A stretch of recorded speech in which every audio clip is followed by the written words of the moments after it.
नमस्कार। पंचमत उद्घोष पर आज हम सरदार भगत सिंह और सुखदेव और राजगुरु के बलिदान दिवस पर उनको नमन करते हैं। साथ ही आज हम अपने चैनल के माध्यम से एक बहुत ही अहम बिंदु पर विचार करने जा रहे हैं कि क्या गांधी सरदार भगत सिंह की फांसी को बचा सकते थे। कुछ वर्ग जो ख़ास तौर से युवाओं का वर्ग है और जोश से ज़्यादा भरे हुए हैं, उनमें अध्ययनशीलता की कमी है। वो लोग क्या मानते हैं कि गांधी ने जानबूझकर सरदार भगत सिंह की फांसी को नहीं रोकवाया। अदरवाइज़ उस वक्त गांधी और तत्कालीन वायसराय इरविन के बीच समझौता वार्ता चल रही थी। अगर गांधी चाहते तो एज ए प्री कंडीशन इस बात को रख सकते थे कि सरदार भगत सिंह की फांसी को रोक दिया जाए या फिर फांसी को उम्र कैद में तब्दील कर दिया जाए, लेकिन गांधी ने ऐसा नहीं किया।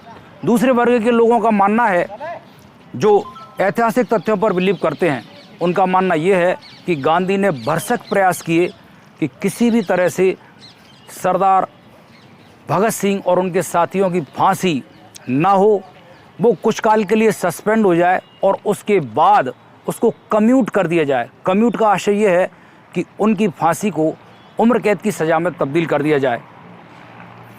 और थोड़ा सा हिस्ट्री के बैकग्राउंड में मैं आपको बताऊं तो साइमन कमीशन 1928 में भारत आया था और साइमन कमीशन में एक भी इंडियन मेंबर नहीं था, इसलिए साइमन कमीशन का विरोध हो रहा था। सब लोग साइमन गो बैक के नारे लगा रहे थे।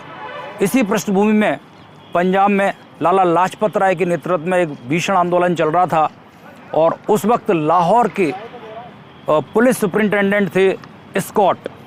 स्कॉट ने अपनी स्क्वाड को आदेश दिया और उन्होंने लाठीचार्ज किया, जिससे लाला लाजपत राय के सर में गहरी चोटें आईं और आखिरकार उनकी मृत्यु हो गई।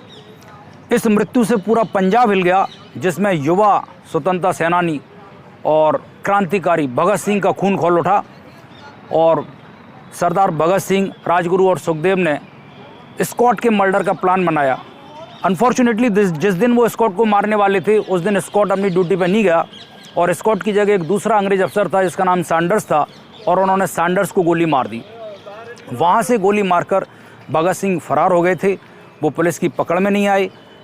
वो दिल्ली आए, दूसरे क्रांतिकारियों के साथ मिले और उन्होंने सेंट्रल लेजिस्लेटिव असेंबली पर बटुकेश्वर दत्त के साथ मिलकर बम फेंका और इस वक्त वो फरार नहीं हुए, बल्कि उन्होंने अपनी गिरफ्तारी दे दी। यहाँ से सैंडर्स के वध की कॉन्स्पिरेसी का खुलासा होता है। अंग्रेज़ों को पता चलता है कि सरदार भगत सिंह के साथ राजगुरु और सुखदेव, ये दो अक्यूज्ड और होते हैं, उनको फिर फांसी की सज़ा हो जाती है। इधर भारत में सरदार भगत सिंह जैसे युवाओं के फेवर में लोग मोबिलाइज होते हैं, पोलराइज होते हैं और वो दबाव डालते हैं कि सरदार भगत सिंह और उनके साथियों को फांसी नहीं हो। इसी दौरान गांधी और तत्कालीन वायसरॉय इरविन के बीच में समझौता वार्ता चल रही होती हैं। लोग कहते हैं गांधी से कि गांधी, आप इरविन पर दबाव डालें ताकि इरविन ये मजबूर हो जाए कि भगत सिंह की फांसी रुक जाए। इरविन ने भरसक प्रयास किया। मैं आपको एक बात बताना चाहता हूं कि इरविन के टाइम पर एक अंग्रेज होम सेक्रेटरी थे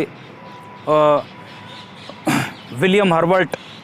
उन्होंने अपने मेम्बा यानी संस्मरणों में लिखा है कि गांधी ने भगत सिंह को बचाने के सिंसियर एफर्ट्स किए और लॉर्ड इरविन ने भी अंग्रेज जज से विनती की कि भगत सिंह की फांसी को कम्यूट कर दिया जाए।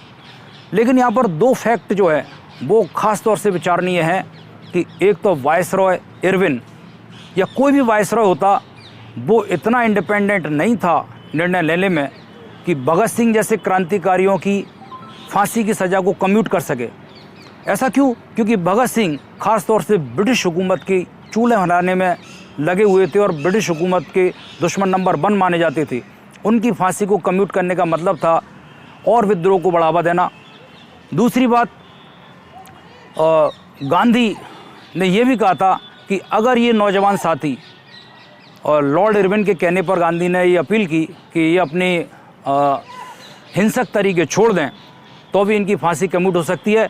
लेकिन भगत सिंह और उनके साथियों ने अपने क्रांतिकारी जोश में देशभक्ति के जोश में इस चीज़ को रिजेक्ट कर दिया और उन्होंने कहा कि हमें मौत के मुंह में जाना पसंद है, किंतु भीख में मांगी हुई ज़िंदगी प्यारी नहीं है, हम अपने देश के लिए मर मिटना चाहते हैं।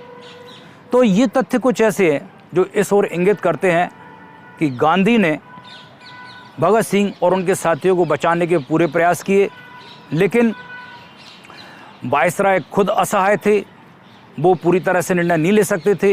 एक पॉइंट और इसमें बीच में आता है, वो ये है कि पंजाब में उस वक्त जो ICS काडर था, जो पूरी तरह से अंग्रेज़ थे, और सैंडर्स जो पुलिस अफसर मारा गया था, उसके परिजन ब्रिटिश हुकूमत इस बात का दबाव डाल रहे थे कि अगर भगत सिंह और उनके साथियों की सज़ा माफ़ की जाती है तो हम जो ब्रिटिश हुकूमत के लिए सेवा कर रहे हैं, हमारे लोग ऐसे ही मारे जाते रहेंगे और भारत में ऐसे ही विद्रोह बढ़ता जाएगा और यहाँ पर एक दिन पूरी तरह से अंग्रेज़ों को कुचल दिया जाएगा। इन सारी चीज़ों के चलते भगत सिंह की फांसी की सज़ा को कम्यूट नहीं किया जा सका और 24 मार्च को होने वाली फांसी की सज़ा को 23 मार्च के दिन ही दे दिया गया।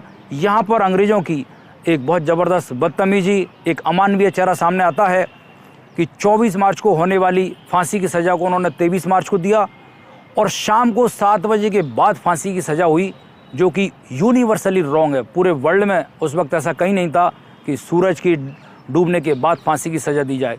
तो इन सब चीज़ों के चलते हम इस निष्कर्ष पर पहुंचते हैं कि गांधी ने भरसक प्रयत्न किए कि सरदार भगत सिंह की फांसी ना हो, और साथ ही साथ हम सरदार भगत सिंह और उनके साथियों के बलिदान को भी नमन करते हैं कि वो किसी भी ऐसे ऑफ़र के फेवर में नहीं थे जो उनके सिद्धांतों से समझौता करने की ओर ले जाता हो।